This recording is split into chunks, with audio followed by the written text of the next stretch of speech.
Hey guys, Charles Hibble here today. Hey, I just wanted to go through my 7 mistakes to avoid when flipping a property. We'll get right into it. Number 1, paying too much for the property. Okay, I always buy the property based on price. I go cheap. I lowball every property I put an offer in on. This way I can plan for the unexpected stuff, and we're going to get into that point in a minute. But if you're excited about the property and you overpay, it will cost you in the end. You might not make any money in the end. You might make very little money in the end. So remember, don't overpay for the property, okay? Number 2, not budgeting enough money. This is where a lot of people get into trouble, is they don't budget enough money for the property. They get excited in the beginning and then overpay for the property and don't realize the amount of work the property actually really needs, and end up running out of money. Okay, let's give an example. Let's say you buy the property for $20,000, right? And you budget I could fix this property up for $10,000. In reality, it might need $30,000 in repair. So you're in for $50,000, okay? And you only budgeted 10. I see a lot of guys where they run out of money because they didn't budget enough money for certain things that needed to be done. So make sure you budget enough money for especially the items that you don't see. Okay, you might walk through the house, oh, this house needs some paint and a few things. Well, you go to turn the water on the property and there's no water. Okay, water line's broken under the ground 8 feet below. Well, now you realize that repair is going to cost you anywhere from $5,000 to $10,000 that you didn't plan for. So remember those unexpected repairs on your budget when you're budgeting your money, okay? Over improving the property, this is another one. Make sure you know the neighborhood, make sure you know the area, that you're not putting in marble countertops when you can get away with a laminate countertop, okay? Or putting in certain types of fixtures that are high-end versus middle-of-the-road fixture, okay? So you definitely don't want to over improve the property. You could spend a fortune here and really not recoup any of your money back, okay, if you're not planning right, okay? Hiring contractors based on price and not experience, okay? I think this is a big one too. A lot of people tend to, you go out, you get 3 bids from 3 different contractors. Oh, I'm going to take the cheaper one, okay? Not realizing the cheaper contractor might not have as much experience in doing this than the higher price contractor, okay? How it could cost you in the end is that contractor didn't do it right, or they did the job, not to full potential.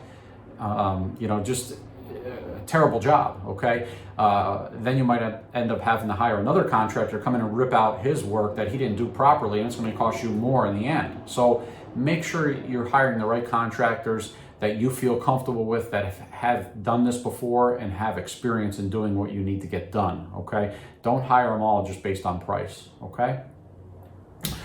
Doing the work yourself, this is another one. Number 5, if you know what you're doing, go ahead and do it. If you don't know what you're doing, guys, hire the right contractors, okay? If you know how to paint, great, then do some painting, okay? If you have the time to do it. I personally don't do any of the work anymore. I subcontractor everything out.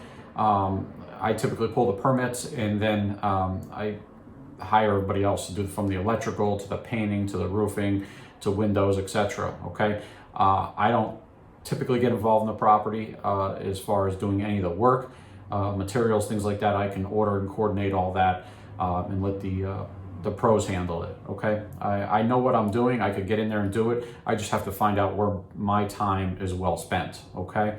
So I typically hire all the contractors to go out and do the work. So don't plan on doing all the work yourself unless you're an experienced contractor, okay? Evaluating the property by yourself. If you're new in this business and you've never purchased a property before, this is gonna be your first one, make sure you bring somebody along that has done this before, okay?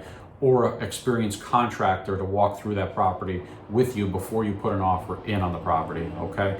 It can sort of give you a ballpark number of what it's gonna be, except for the hidden costs. Hidden costs could be like, pipes in the wall that have burst, or the furnace doesn't fire up, or the water heater shot, things like that, broken water pipe in the ground, sewer pipe, things like that, that they're not gonna know.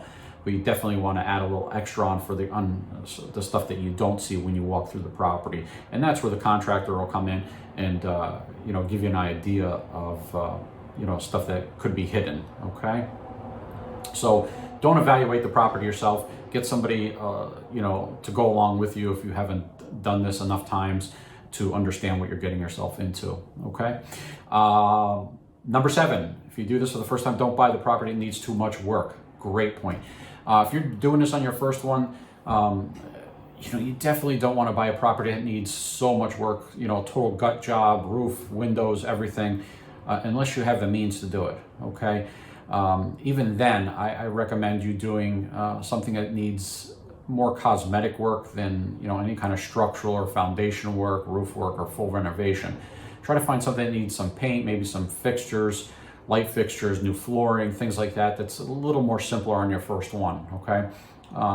I typically, now that I'm experienced, I've been doing this such a long time, that I'll buy stuff for $3,000 or $10,000 that need total renovation, because I ultimately know in the end what the value is, okay, and what we're capable of and what I'm capable of getting done on the property. Okay, so hope you guys find this video informative for you. If you have any questions, you can message me below. Subscribe to my channel, like this video, and I'll see you guys on the next one. Have a great day.